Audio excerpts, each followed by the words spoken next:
you want to start us off? I can give a couple comments if you want me to. That'd be fine. Sure.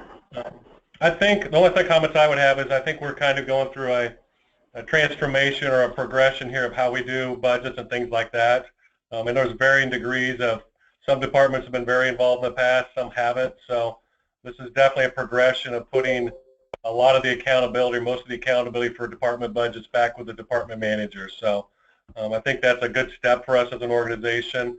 The things we're trying to alleviate is, just to give you maybe an example, from in fiscal year 17, from first forecast to second forecast, the increase was almost $6 million. Those are the types of things going forward that we know we got to get better with our first forecast, being more accurate and those types of things. So as you can imagine, if we were $6 million off this year, that caused a lot of comments, questions from Mandeville and things like that. So I just want to urge the process of really making sure the department people understand their numbers, they know head counts and things like that, because that's going to make a better budget as we go forward. So I do know we got varying degrees of people have done this on the call. So I know that Melissa and Scott are willing to help us get through anything we want.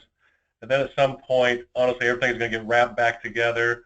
We're going to do lots of, I guess, lack of better words, ratios regarding, we've talked about run rates and all types of things to see, are we making progress in the budget we have out there? What does that look like? So just when you submit a budget, it's got to go through quite a few processes before, the final sign-off comes from corporate office. So, but I think it's a great step for us as an organization as we get larger to push it down, to have the group here that knows their numbers better than anyone to be responsible there. So I think that's kind of, Melissa, things I would want to maybe re-emphasize to people. Yeah, thanks, Brad. The other thing that I would add is, the forecasting process is really a starting point. It's a starting point for how we're planning to spend the dollars we've been allocated for the year. It's a step in the process of spending money, being accountable for that spend, knowing that spend on a monthly basis, on a quarterly basis, identifying variances from the plan, and just being aware of, situations that have caused us to go over, so that we can build that into, the second forecast when it's time for that, and really identify, areas that we think we're going to be over, and trying to find other ways to allocate funds to help compensate for those overages. So it's an evolution that begins with the forecast and carries through to the reporting of actuals on a monthly, annual basis. And we fully appreciate this is new to a lot of people. We are here to help and support and answer as many questions as we can. And at the end of the day, we're all pulling the rope in the same direction to try and take the dollars that we're forecasting, the dollars that we're being allocated, and spend those in the most efficient way to provide the most impact for the organization as a whole.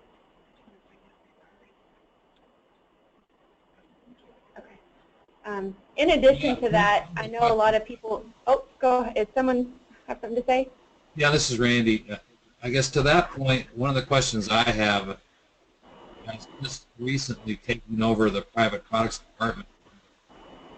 What historically information is available out there, so I have some type of a guide or an idea of what has happened in the past?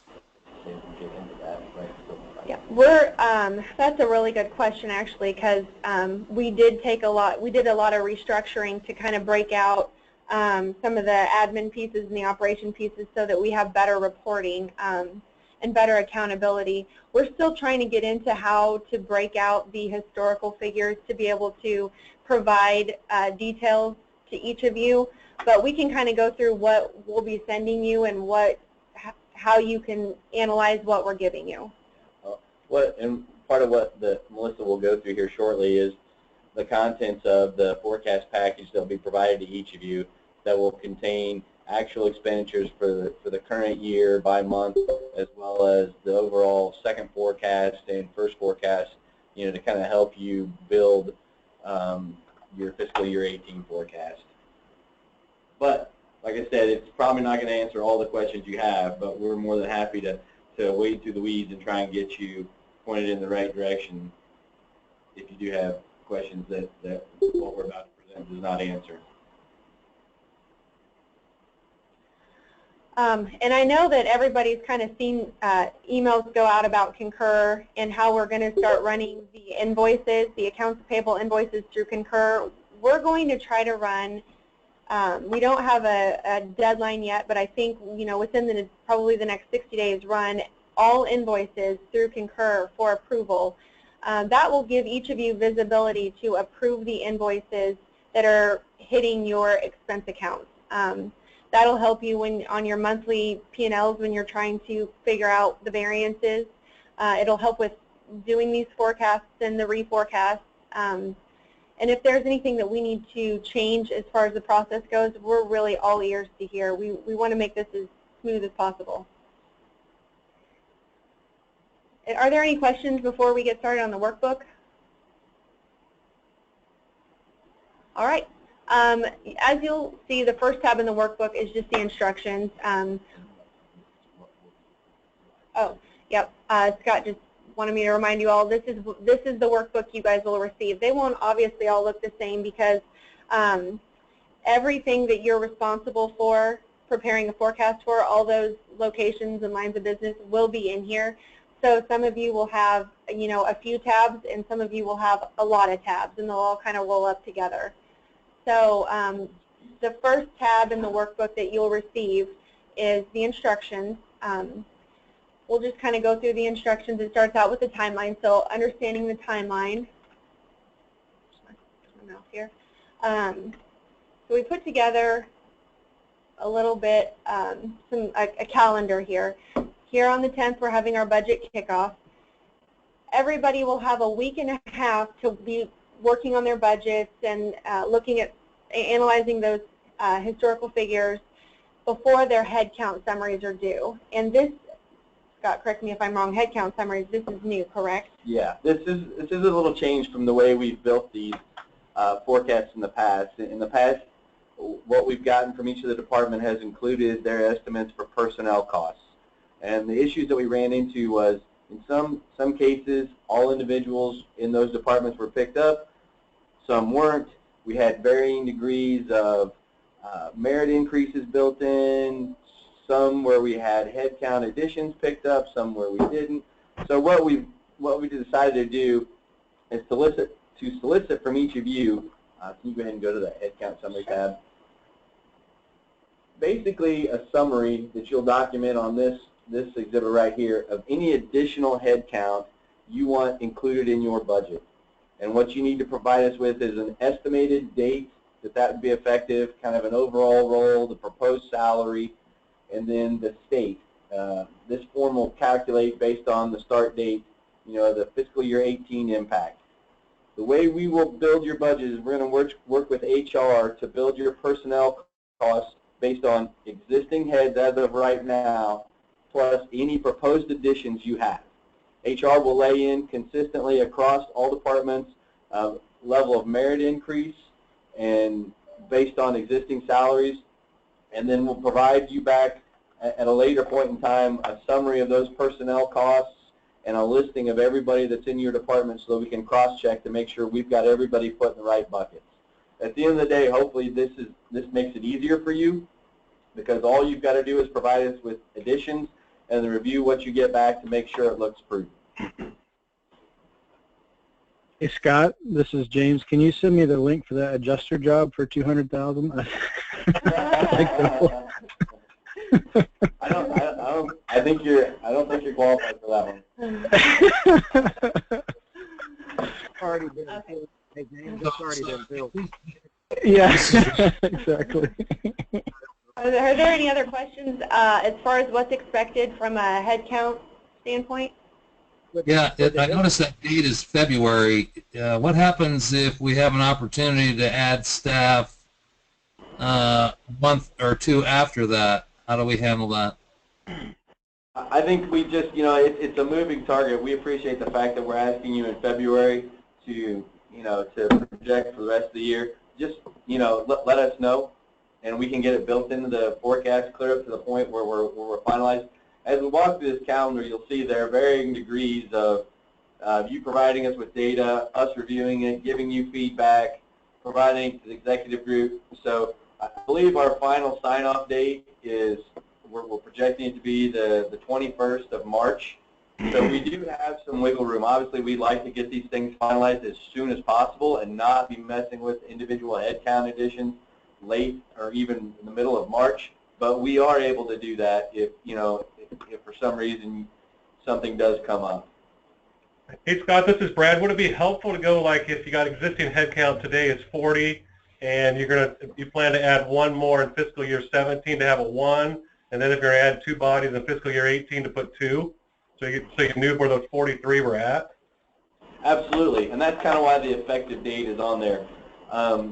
It does kind of bridge the gap between the point right now and fiscal year. That's a great point, Brad. If you do anticipate adding somebody between now and the end of the fiscal year, so the end of May, we would need to pick that piece up because HR obviously does not know about that right now. So we need those headcount additions as well. Okay. Yeah, because I think I've always been trained. I was always thinking fiscal year 18. So you want any additions from this date forward on this sheet? Yes, because HR doesn't know about anybody that we're projecting to hire between now and then that we need to budget for. They just know who's there right now. Okay. So this is Randy. Brad, this is for you and then the group as well. Thinking about the Montana situation, that would entail a marketing rep, a MPCI underwriter, a crop hill underwriter, and a claims processor. Yeah. Me and you, we can handle all that, Randy. Don't worry about that right now until we get through that. And then we can always go back and plug that in if it gets approval. So. Okay. I was just wondering who plugs in what? There's 5 different departments this would touch. Yeah, I'll handle that if we approve, that gets approved and we move forward. I'll handle going wherever we need to go to do that. All right. Let's just call that a project out there. Yeah, and again, the key that you're going to see throughout this process is communication. You know, we can lay anything in anywhere as long as we know about it. And we'll do the best to get you guys everything you need and answer all your questions. And all we say is, let's make sure that we're talking through these issues. You know, that's this business, this life, that's what it's all about, communication. We can get anything laid in anywhere as long as we know about it. Are there any more questions as far as headcount? This is John. For headcounts, you're just talking about new hires, not any salary adjustments. Correct. And we wouldn't need, you know, we don't necessarily need any accounting of one in, one out, you know, any anticipated people leaving that you would replace. We would assume those would offset.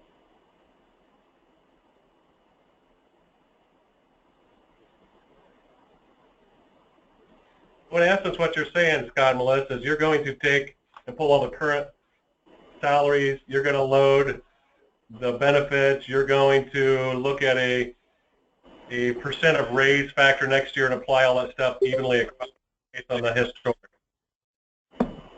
Correct. Okay. Hey, Scott, it's Danny Flynn. Just because of the nature of what we do with purchasing agencies and stuff, we'll have staff that we don't anticipate sometimes. How do you want to handle that? So the way we can do it is if it's truly an addition that we don't know about right now, then obviously we can't budget for it, and we don't want to guess what it is. It's just a reconciling item when we go through and we do our, you know, our monthly or our quarterly adjustments. If we find an opportunity in October to add something that we didn't have budgeted, we pick up all the pieces and we say, okay, we're over in these specific categories because of this new addition that we made that we didn't have budgeted for. Okay, so that's fine. Okay, all right. I'm not asking you. We're certainly not going to ask you to make guesses on, you know, stuff that we, you know. Now that said, if you have 1 or 2 that are, you know, we think we're going to close in the next month or so, then we should talk about getting that built into the forecast. Right. But yeah, we're not going to ask you to make any guesses on what potentially could be out there. Okay, perfect. Okay, thank you. You bet. Okay. So again, the deadline for headcount summaries is February 22nd.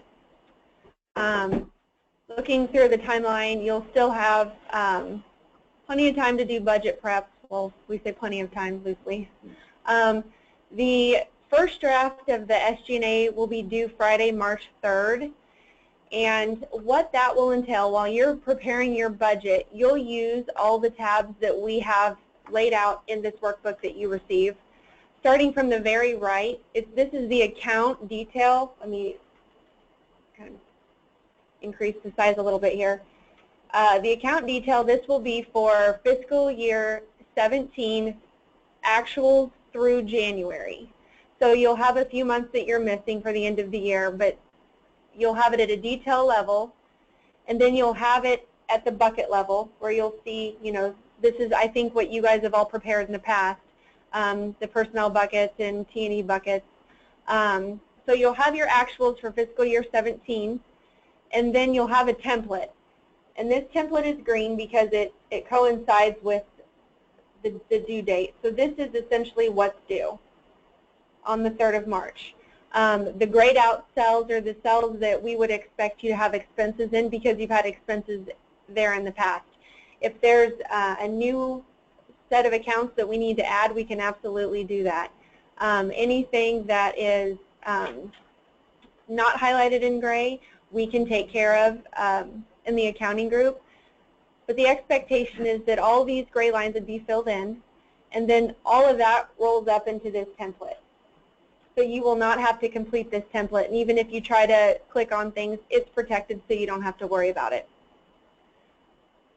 So in a nutshell, the expectation is to now complete the forecast at a detail level rather than the bucket level. Are there any questions about that?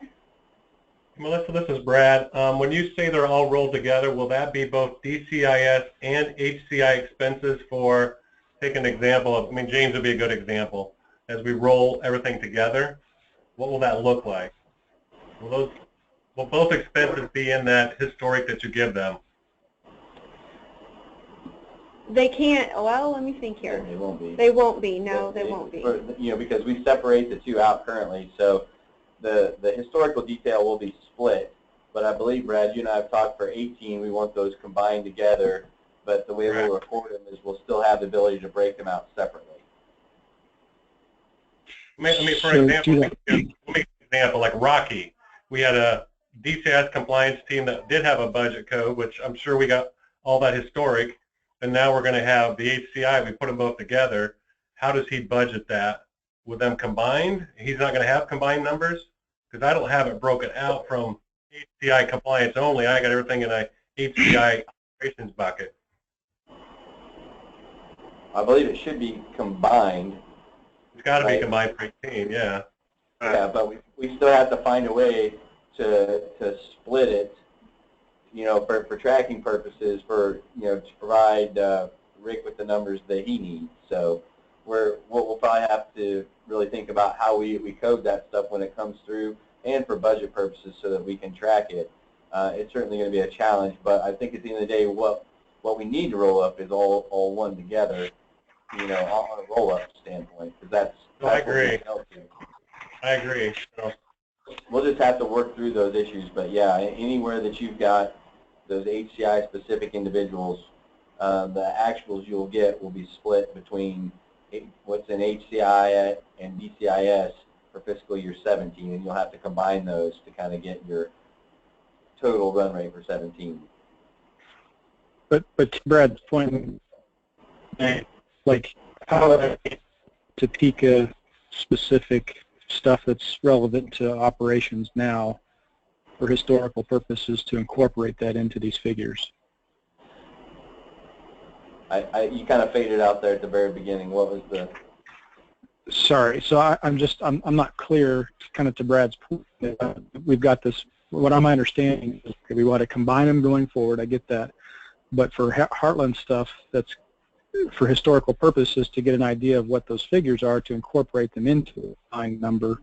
How do I get that information, or can you get that information broken out relative to just operations?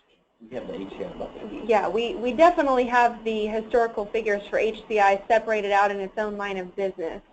that we can provide. Yeah. Yeah. Okay. Because I think maybe that's what Brad is saying, and we'll each of the department managers who have a corresponding Heartland group that came over will have to have those figures broken out for historical purposes, because we'll have to have DCIS historical, which I'm guessing is probably what's mostly loaded, and then another spreadsheet that has similar figures for the Heartland piece that we can incorporate. Yep. Yes. Okay. Yep. So that'll probably be, yeah, I'll have to probably add another tab on here for those the HCI specific. Okay. An easy example would be Randy would be an easy example because there's not very many bodies there, but he's got HCI for people. So I guess we'd have to go back and run those people and all the associated expenses with them, including a rent number and all that stuff, to be able to get that piece to add to the DCIS historical, I guess. Yeah, I don't know that we're Right. allocating any rent across departments at this point. We can talk about that, but we Just have an example. Yeah. and we don't. I mean, Yes, Yeah, maybe that's a bad example, but that's a view of what Randy would need. yeah, it would be the personnel related expenses for those people. Right. I believe we've got Yeah, the bigger pieces are the personnel, and then the travel, and which the personnel is going to be, we're going to lay in centrally anyway, but we can obviously go back and sort through that. But the personnel I'm not concerned about at all, because it's going to be generated through HR, or us working with HR. So that piece of it, you shouldn't even have to worry about, other than once you get it, verifying, everybody on our list is who you've got, reporting to you.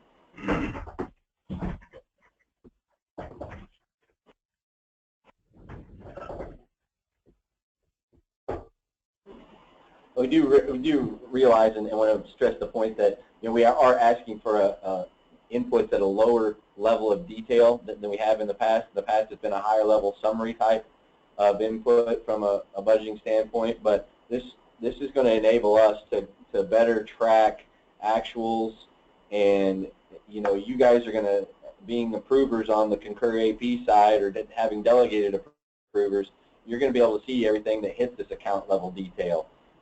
So while we're asking you to be accountable from a budget level standpoint to this level of detail, we're also going to provide you with, monthly insight and monthly visibility to what exactly is hitting your budget at this account level detail. So hopefully we're better informed, at all levels.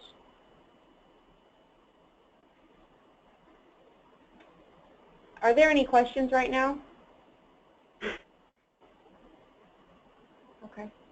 Yeah. Who once we start this process, who's going to be our contact for questions? Well, I'm kind of trying to take the lead on this fiscal year 18 forecast going forward, but obviously Debbie's going to be a good resource also when it comes to questions regarding historical figures. And I mean, I think if you have a question about how you're building something going forward, Melissa is definitely a point of contact. If you have a question of how you did something in the past, you can always feel free to reach out to Debbie, because she was involved and did help put those together in the past. So, but anything related to the new process or anything, absolutely, Melissa's your point of contact. I know a question that I've gotten a lot in the past when rolling out budgets like this.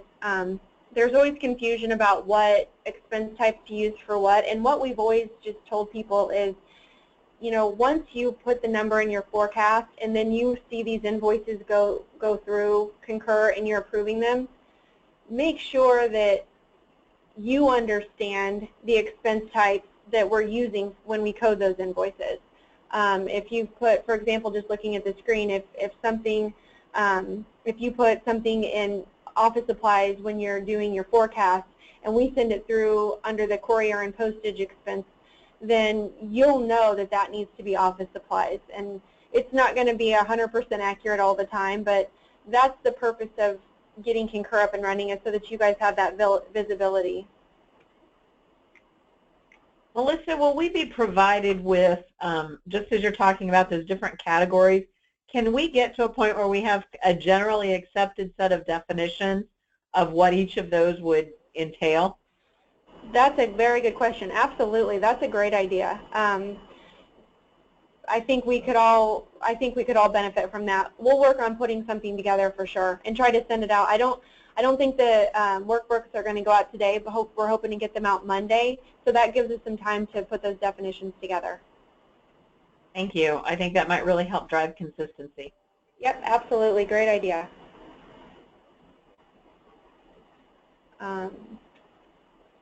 So looking back at the timeline, that fiscal year 18 template is due March 3rd.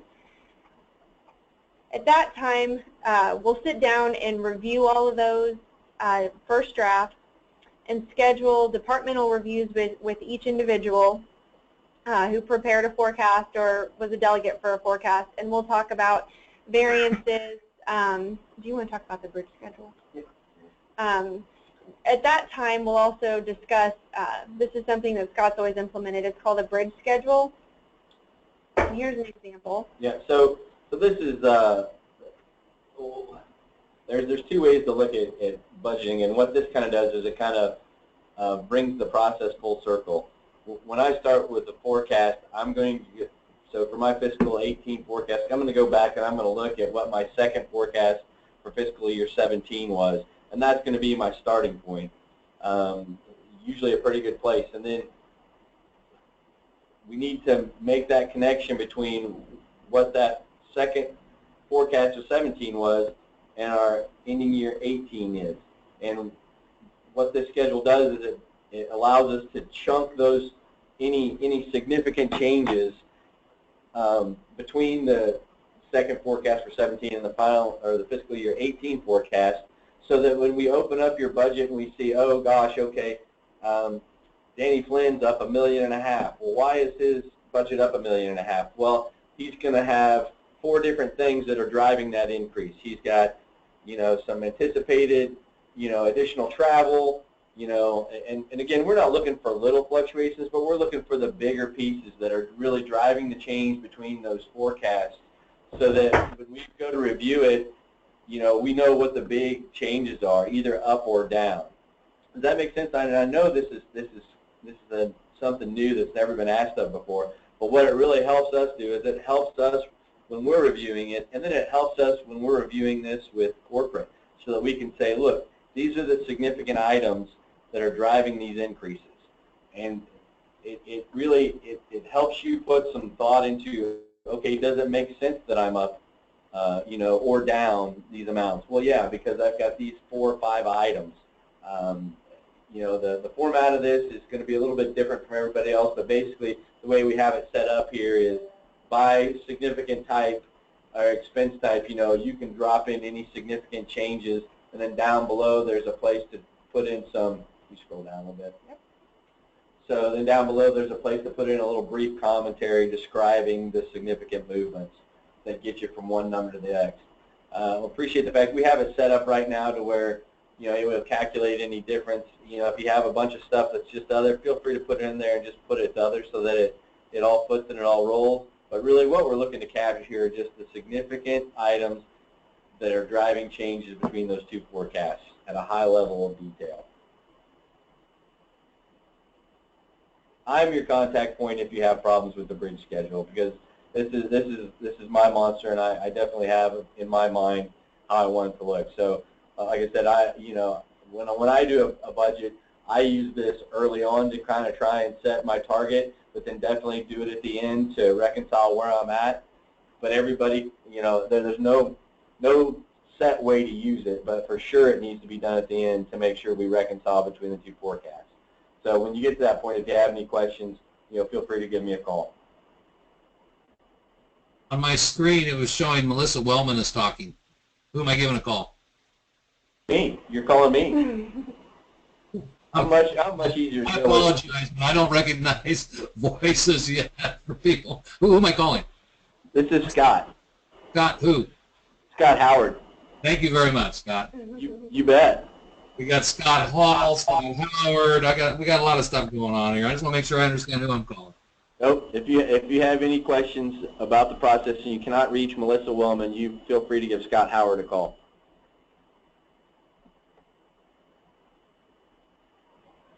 Okay, back to the timeline.